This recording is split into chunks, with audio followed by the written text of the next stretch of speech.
আচলতে সময় খুব একেবাৰে এতিয়া খুব মানে কি সময় বুলি ক'ম, এইটো একেবাৰে জটিল সময়। এই সময়ত আমি কোনো ধৰণৰ সংবাদমেল বা আন্দোলন কৰাৰ পৰিৱেশো নাই।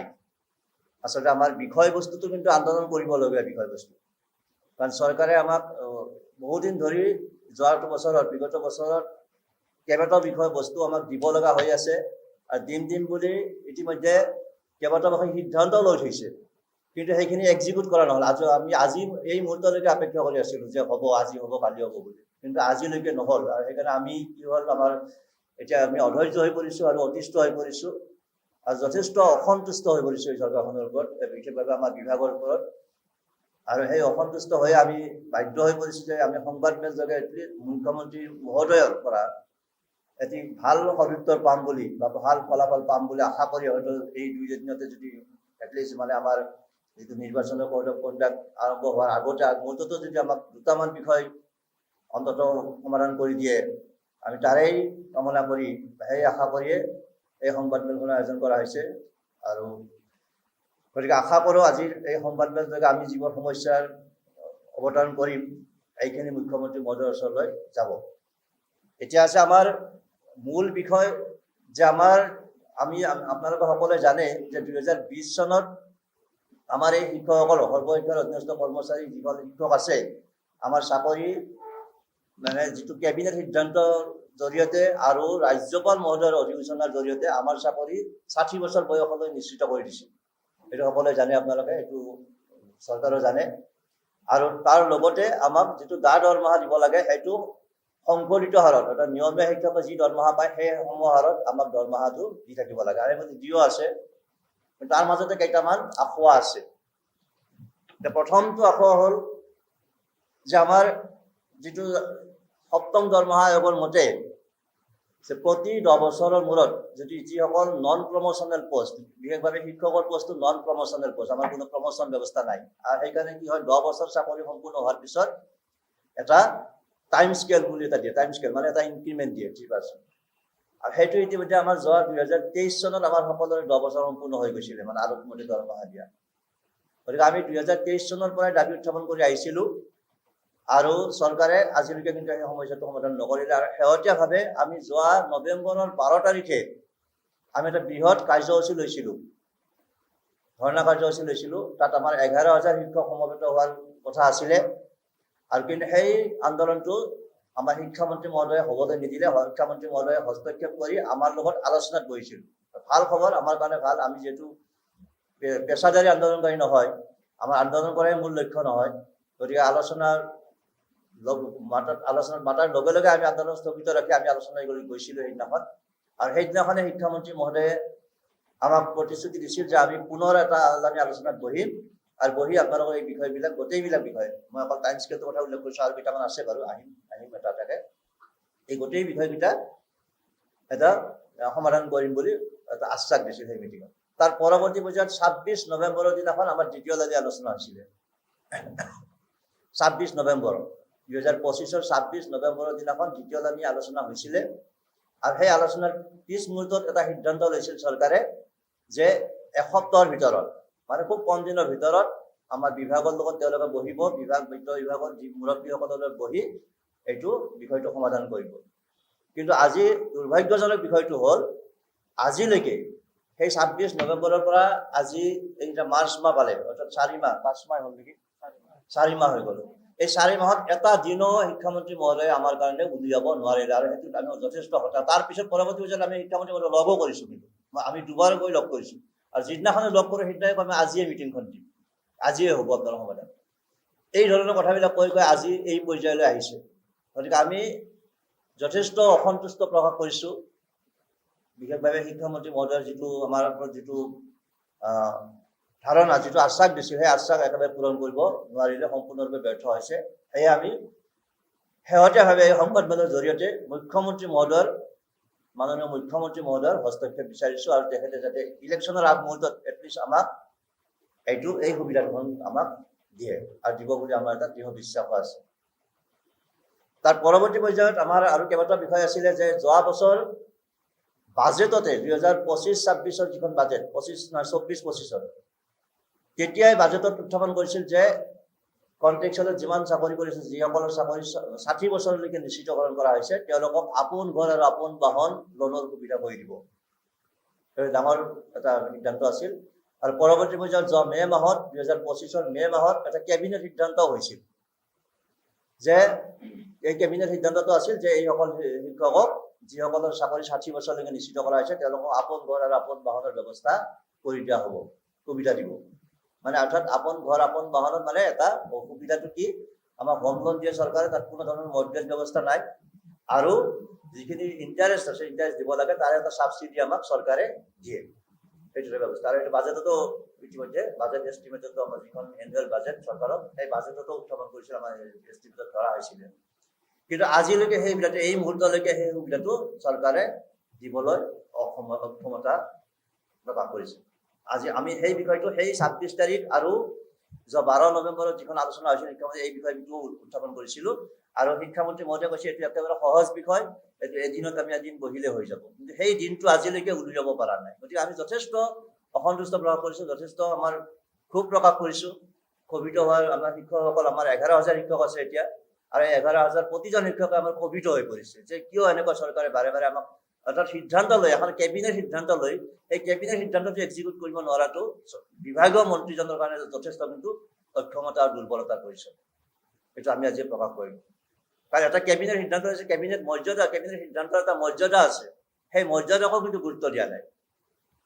যিটো কেবিনেট সিদ্ধান্তৰ এটা কেবিনেট সিদ্ধান্ত মানে চূড়ান্ত সিদ্ধান্ত, চৰকাৰৰ একেবাৰে চূড়ান্ত পৰ্যায়ৰ সিদ্ধান্ত, তাতকৈ ডাঙৰ সিদ্ধান্ত একোৱেই নাই, যিটো কেবিনেটৰ দ্বাৰা মানে গোটেই পৰিৱৰ্তন কৰিব পাৰি।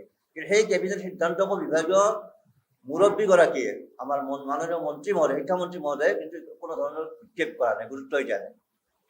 গতিকে এই ক্ষেত্ৰবিলাক আমি জনালোঁ, ৰাজহুৱাভাৱে আজি জনালোঁ। আমি মুখ্যমন্ত্ৰী মহোদয়ক ইতিমধ্যে আমি স্মাৰকপত্ৰ দিছিলোঁ এই বিষয়ে। গতিকে পুনৰবাৰ আমি মাননীয় মুখ্যমন্ত্ৰী মহোদয়ক আমি বৰজোৰে প্ৰাৰ্থনা কৰিছোঁ যে তেখেতে যাতে আমাৰ এই বিষয়বিলাক হস্তক্ষেপ কৰি আমাক পুনৰ এই সুবিধাখন কৰি দিয়ে। তৃতীয়তে আছিল আমাৰ যিটো চাকৰি, আমাৰ প্ৰথম আৰম্ভণিতে আমাৰ যেতিয়া চেলাৰী ফিক্সেশ্যন হয়, আৰু ফিক্সেশ্যনত এটা এনমেলিছ আছিল আমাৰ 2013 চনতে, আৰু সেই কথাটো আমি দাবী উত্থাপন কৰি আছিলোঁ বাৰে বাৰে। আৰু এইটোত কিন্তু চৰকাৰে গুৰুত্ব দিছে, নিদিয়াও নহয়, কিন্তু আমাৰ বিভাগৰ হেমাহিৰ বাবে আমাৰ কিন্তু আজিলৈকে সেইটো হৈ উঠা নাই। এইটো ইতিমধ্যে আমাৰ কেইবাটাও আলোচনা হৈছিল এই বিষয়ত, আৰু কেইবাটাও আলোচনাৰ পিছত আমাৰ মানে সৰ্বশিক্ষাৰ সমগ্ৰ শিক্ষা অভিযানৰ যিটো সঞ্চালক মহোদয়ৰ লগত আলোচনা হৈছিল, আৰু সঞ্চালক মহোদয়ে আমাৰ আলোচনাৰ অন্তত আমি যিবোৰ এনমেলিছ আছিল এই এনমেলিছটো তেওঁলোকে মানি লৈছিল, আৰু মানি লৈ বিত্ত বিভাগৰ অনুমোদনৰ কাৰণে ফাইলটো প্ৰপ'জেল এটা পঠাইছিলে। আৰু সেই বিত্ত বিভাগেও সুন্দৰভাৱে অবজাৰ্ভ কৰি আছে, অবজাৰ্ভ কৰি কেইটামান বস্তু বিচাৰিছে। যোৱা 3 জানুৱাৰী তাৰিখে পঠাইছিলে, জানুৱাৰীৰ 3 তাৰিখে সৰ্বশিক্ষা অফিচলৈ পঠাইছিল বিত্ত বিভাগৰ পৰা এখন চিঠি যে কেইটামান বস্তু লাগে তেওঁলোকক, মানে তেওঁলোকৰ উত্তৰটো ভালদৰে দিবলৈ, মানে তেওঁলোকে যিটো পৰ্যবেক্ষণ কৰিছে তেওঁলোকৰ বস্তুটো ক্লিয়াৰ প্ৰপাৰ ক্লাৰিফিকেশ্যন দিয়াৰ কাৰণে, আৰু দুটামান জাষ্টিফিকেশ্যন বিচাৰিছিল। কিন্তু যোৱা 3 জানুৱাৰী তাৰিখৰ পৰা আজিলৈকে এই মুহূৰ্তলৈকে, মই আজিও ফোন কৰিছোঁ অফিচত এই মাত্ৰ, এতিয়ালৈকে তেওঁলোকক উত্তৰ দিব পৰা নাই, তেওঁলোকক ৰিপ্লাইটো দিব পৰা নাই। 3 মাহ, 3 মাহ যদি এটা ৰিপ্লাই দিওঁতে, এটা বিভাগৰ এটা যদি উত্তৰ দিওঁতে এটা বিভাগত এটা কিবা বিষয়বস্তুৰ ওপৰত 3 মাহ লাগে, তেতিয়াহ'লে এই 3 মাহত আমি কি ধৰণে চাকৰি কৰিম, কি মানসিকতাৰে চাকৰি কৰিম, কি শান্তিত চাকৰি কৰিম, কি আশাৰে আৰু কি আস্থাৰে, কাৰ ওপৰত আস্থা ৰাখিম, এই কথাবিলাকে আমাক কিন্তু ভবাই তুলিছে। আমি কাৰ ওপৰত আস্থা ৰাখিম? যদি বিভাগৰ চৰম IAS অফিচাৰ এজনে যদি তেনেকৈ 3 মাহ ধৰণৰ ৰাখি থ'ব পাৰে, 3 মাহ ধৰণে একো কাম কৰিব নোৱাৰে, আৰু আমি আটাইতকৈ ডাঙৰ কথা আমি খবৰ কৰি আছোঁ, আমি কিন্তু এইটো নহয় যে সংবাদমেলখন ঘপককৈ দিব আহিছোঁ, ৰাজহুৱা কৰিছোঁ, এইটো নহয়। আমি প্ৰতিটো সপ্তাহতে গৈ আছোঁ, প্ৰতিটো সপ্তাহতে খবৰ কৰি আছোঁ বিভাগৰ মুৰব্বীসকলৰ লগত। যিদিনাই যাম সেই পিছদিনাই পঠাম বুলি কয়, যে আমি কালিয়ে পঠাম। কিন্তু সেই কালিটো আজিলৈকে আহি নপৰিল, আৰু কালি হৈয়ে আছে। আজিও যদি যাওঁ, এতিয়া মই এই মাত্ৰ ফোন কৰিছোঁ, মই চাই দি আছোঁ, এতিয়ালৈকে ৰিপ্লাই দিয়া নাই, ইয়াৰ পৰা ফোন কৰিছোঁ। কিন্তু গতিকে আমি যথেষ্ট অসন্তুষ্ট প্ৰকাশ কৰিছোঁ, যথেষ্ট অতিষ্ঠ হৈ পৰিছোঁ, আৰু সেইকাৰণে আমি এই অতিষ্ঠ হৈ আমি এই সংবাদমেল যোগে আমি মুখ্যমন্ত্ৰী মহোদয়ৰ হস্তক্ষেপ বিচাৰিছোঁ যে যাতে আমাৰ এই বিষয়বিলাক এটা সুস্থভাৱে আমাৰ পাব লগা বস্তু অন্য একো নাই তোমাৰ আৰু চৰকাৰে দিব লগা দিম বুলি ইতিমধ্যে কৈও থৈছে, দিম বুলি লিখিতভাৱে তেওঁলোকৰ নটিফিকেশ্যন আছে, অধিসূচনা আছে। তাৰপিছত আমি কিয় নাপাওঁ, সেই কথাবিলাকে আমাক যথেষ্ট অসন্তুষ্ট কৰি তুলিছে।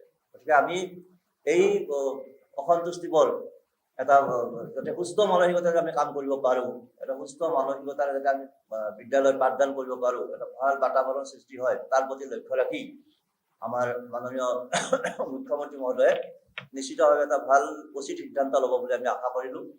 ইয়াৰ পিছত আৰু দুটামান বিষয় আছে, আমাৰ সাধাৰণ সম্পাদক আমাৰ কুলজিৎ ঠাকুৰীয়াই দাঙি ধৰিব আৰু আমাৰ কাৰ্যসূচী সম্পাদক ক'ব। ইতিমধ্যে আমাৰ আজিৰ সংবাদমেলৰ বিষয়বস্তুৰ বিষয়ে আমাৰ সভাপতি মহোদয়ে আপোনালোকক অৱগত কৰিছে। আজিৰ এই সংবাদমেলখন আমি এক হতাশা আৰু অসন্তুষ্টি আৰু দুখৰ সংবাদমেল বুলি অভিহিত কৰিব বিচাৰিছোঁ। আৰু এইকাৰণে বিচাৰিছোঁ যে যোৱা শাসনাধীষ্ঠ বিজেপি দলৰ যেতিয়াৰ পৰা চৰকাৰ আহিছে তেতিয়াৰ পৰা সৰ্বস্তৰৰ সকলো মানুহৰে বিকাশ হৈছে বা উন্নতি হৈছে বুলি সকলো ফালে জয়গান বৰ্তমান অসমৰ আকাশে বতাহে ভাহি পৰিছে। কিন্তু তেনে পৰিস্থিতিত যোৱা 5টা বছৰে যদি আমি সৰ্বশিক্ষাৰ অধীনত কৰ্মৰত প্ৰাথমিক তেতুতীয়া শিক্ষকসকলৰ কথা কওঁ, তেনেহ'লে যোৱা 5টা বছৰে কিন্তু আমাৰ কাৰণে যিখিনি সুবিধা লিখিত ৰূপত দিছিল, সেই লিখিত ৰূপত দিয়া সুবিধাখিনি আমি কাৰ্যত লাভ নকৰিলোঁ, যাৰ কাৰণে আজিৰ তাৰিখত আমি যথেষ্ট দুখিত, যথেষ্ট অসন্তুষ্ট। আৰু আপোনালোক সকলোৱে আচৰিত হ'ব যে স্বয়ং মুখ্যমন্ত্ৰী মহোদয়ে 2023 চনৰ 7 ডিচেম্বৰ তাৰিখে আমাৰ লগত এক অন্তৰংগ আলাপ অনুষ্ঠানত মিলিত হৈছিল। দিছপুৰৰ যিটো প্ৰেক্ষাগৃহ আছে PWDৰ, তাতে আমাৰ লগত মিলিত হৈছিল। আৰু সেই আলোচনাৰ দিনাখন মুখ্যমন্ত্ৰী মহোদয়ে মাননীয় শিক্ষামন্ত্ৰী মহোদয়ৰ লগতে বিদ্যালয় শিক্ষা বিভাগৰ প্ৰত্যেকজন উচ্চপদস্থ বিষয়াৰ সন্মুখত আমাক প্ৰতিশ্ৰুতি দিছিল যে আপোনালোকৰ যিখিনি পাব লগা আছে, আপোনালোকে নিয়মীয়া শিক্ষক কৰ্মচাৰীৰ নিচিনা সকলো সুবিধা পাব, আৰু অতিৰিক্তভাৱেও যদি কিবা দিবলগীয়া হয় তেনেহ'লে এই বিষয়ে মই চিন্তা কৰিম বুলি আমাৰ সন্মুখত প্ৰতিশ্ৰুতি দিছিল। কিন্তু সেই প্ৰতিশ্ৰুতিকো এক প্ৰকাৰ বিভাগীয়ভাৱে মানে মুখ্যমন্ত্ৰী মহোদয়ৰ প্ৰতিশ্ৰুতিকো যেন আওকাণ কৰা হৈছে, আৰু আমাক যেন কিছু প্ৰকাৰে হ'লেও মাহিয়াৰ দৃষ্টিৰে এই বিদ্যালয় শিক্ষা বিভাগে চাই আছে, আমাৰ তেনেকুৱা অনুভৱ হৈছে। আপোনালোকে জানি আচৰিত হ'ব যে 2013 চনতে ৰৈ যোৱা এটা মাত্ৰ প্ৰাৰম্ভিক দৰমহাৰ আঁকোৱা এটা আজি 2026 তাৰিখৰ মাৰ্চ মাহৰ 9 তাৰিখলৈকে শুধৰণি নহয়। মানে এটা বিভাগৰ কাম কৰাৰ যিটো গতি, সেই গতিটো কিমান তেওঁলোকে গতিশীল অৱস্থাত আছে সেয়া আপোনালোকে কল্পনা কৰক। আমাৰ যিটো টাইম স্কেলৰ সুবিধা 2024 চনৰ 1 জানুৱাৰী তাৰিখৰ পৰা আমি পাব লাগিছিল, কিন্তু 2024 চনৰ 1 জানুৱাৰীৰ পৰিৱৰ্তে আজি 2026 চনৰ 9 মাৰ্চ তাৰিখলৈকে কিন্তু সেই সুবিধাটো কাৰ্যত আমাক প্ৰদান কৰিব পৰা নাই। 2025 চনৰ 26 মে তাৰিখে বিত্ত বিভাগে আনুষ্ঠানিক সিদ্ধান্ত প্ৰকাশ কৰিছে, তেওঁলোকৰ অৰ্ডাৰ উলিয়াই দিছে যে আমাক আপোন ঘৰ দিয়া হ'ব, আমাক আপোন বাহন দিয়া হ'ব, আমাক যিটো জিৰ' কষ্ট ইঞ্চুৰেঞ্চ, শূন্য ব্যয় বীমা যোজনা বুলি কয়, য'ত কৰ্মচাৰীজনৰ স্বাভাৱিক মৃত্যু হ'লে 10 লাখ টকা পায়, যদি আকস্মিক দুৰ্ঘটনাত মৃত্যু হয় তেনেহ'লে তেখেতৰ পৰিয়ালে 1 কোটি টকালৈকে লাভ কৰে, সেই সুবিধাটোৰ বিষয়ে ঘোষণা কৰিছিল। কিন্তু কাৰ্যত আজিৰ তাৰিখলৈকে কোনো এটা বেংকে সেই সুবিধাখিনি আমাক দিবলৈ আগবাঢ়ি নাহিল। অৰ্থাৎ আমাৰ অতি কৰ্মদক্ষ আৰু অতি বিচক্ষণ আমাৰ এই মুখ্যমন্ত্ৰী জনাৰ কাৰ্যকালৰ সময়ত যদি চৰকাৰী সিদ্ধান্তকো যদি বেংকে আওকাণ কৰিব পাৰে, তেনেহ'লে সেয়া বিভাগীয় কাম কাজ কি পৰ্যায়ত হৈ আছে সেয়া সকলোৱে নিশ্চয় কিছু পৰিমাণে হ'লেও বুজি উঠিছে। গতিকে আমি আশা কৰিছোঁ যে নিশ্চিত ৰূপত মুখ্যমন্ত্ৰী মহোদয়ৰ আমাৰ ওপৰত সদিচ্ছা আছে, আৰু আমাৰো মুখ্যমন্ত্ৰীজনৰ ওপৰত যথেষ্ট আস্থা আছে, বিশ্বাস আছে। কিন্তু তেখেতে যিখিনি বস্তু আমালৈ প্ৰদান কৰিছিল, সেই প্ৰদান কৰা বস্তুখিনি যে আমি কাৰ্যত লাভ কৰা নাই, সেয়া আজিৰ সংবাদমেলৰ জৰিয়তে আমি আপোনালোকৰ জৰিয়তে অসমৰ ৰাইজৰ আগত আমি দাঙি ধৰিবলৈ চেষ্টা কৰিছোঁ। আৰু আপোনালোক সকলোৱে জানে যে আমি শিক্ষক, আমি এই ধৰণে বাৰে বাৰে সংবাদমেল অনুষ্ঠিত কৰা, আমি সদায় কাৰ্যালয়লৈ তাঁত বাতি কৰা, আমি ৰঙা ফিটাৰ মেজবেজ চিনি নোপোৱা মানুহ, আমি আন্দোলনকাৰী নহয়, আমি বিদ্যালয়ত থাকিব লাগে, আমি পাঠদান কৰিব লাগে। আজিও এই সংবাদমেলখন 2টা বজাত আমি যে অনুষ্ঠিত কৰিছোঁ, আমি প্ৰত্যেকগৰাকী শিক্ষকে আমাৰ বিদ্যালয়ত আমাৰ চলি থকা যি বাৰ্ষিক পৰীক্ষা, এই বাৰ্ষিক পৰীক্ষাৰ নিজৰ যি ডিউটি, সেই ডিউটি সমাপ্ত কৰি আহিহে এই প্ৰেছ ক্লাবলৈ আহিছোঁ।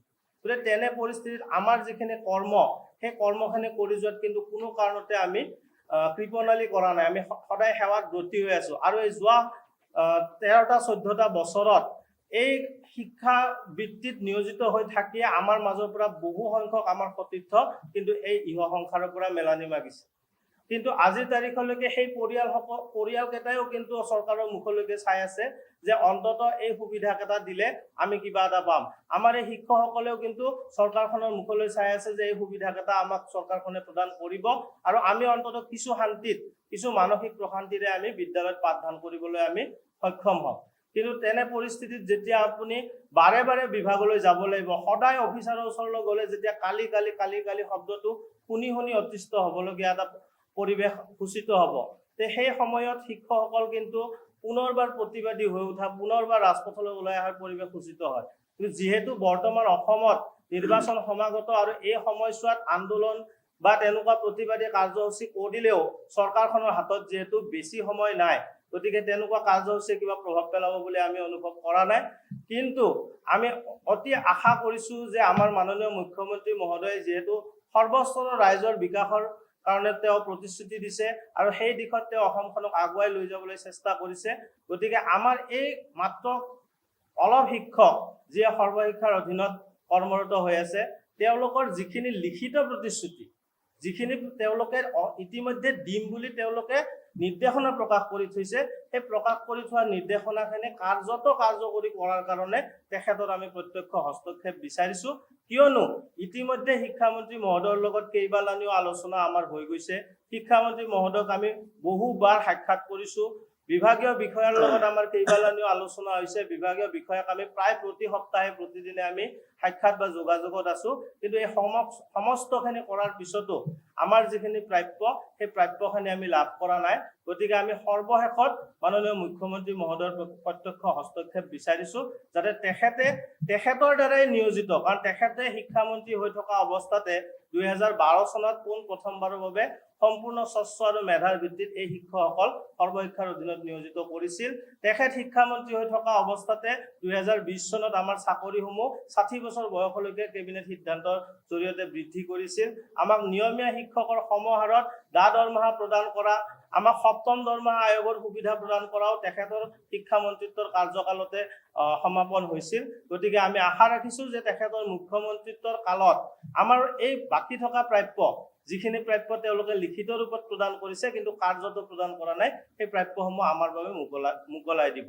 গতিকে আজিৰ এই সংবাদমেলৰ জৰিয়তে আমি প্ৰত্যক্ষভাৱে আমাৰ মাননীয় মুখ্যমন্ত্ৰী মহোদয়ৰ হস্তক্ষেপ বিচাৰিছোঁ আৰু আমি আশা ৰাখিছোঁ যে তেখেতে যেনেকৈ অতি সাধাৰণ ব্যক্তি এজনৰো তেখেতে মৰ্মবেদনা বুজি পায় আৰু অতি অসমৰ চুকে কোণে থকা ব্যক্তিসকলৰ আহ্বানকো তেওঁ গুৰুত্ব দিয়ে। গতিকে আমাৰ এই 11,000 শিক্ষকৰ মৰ্মবেদনা তেখেতে বুজি পাব আৰু আমাৰ এই আহ্বানক গুৰুত্ব প্ৰদান কৰি আমাক এই নিৰ্বাচনী অধিসূচনা জাৰি হোৱাৰ আগত যিকেইটা সিদ্ধান্ত ইতিমধ্যে প্ৰকাশ কৰি থৈছে, সেইকেইটা কাৰ্যকৰী কৰাৰ কাৰণে তেখেতে এক খুব উপযুক্ত পদক্ষেপ হাতত ল'ব।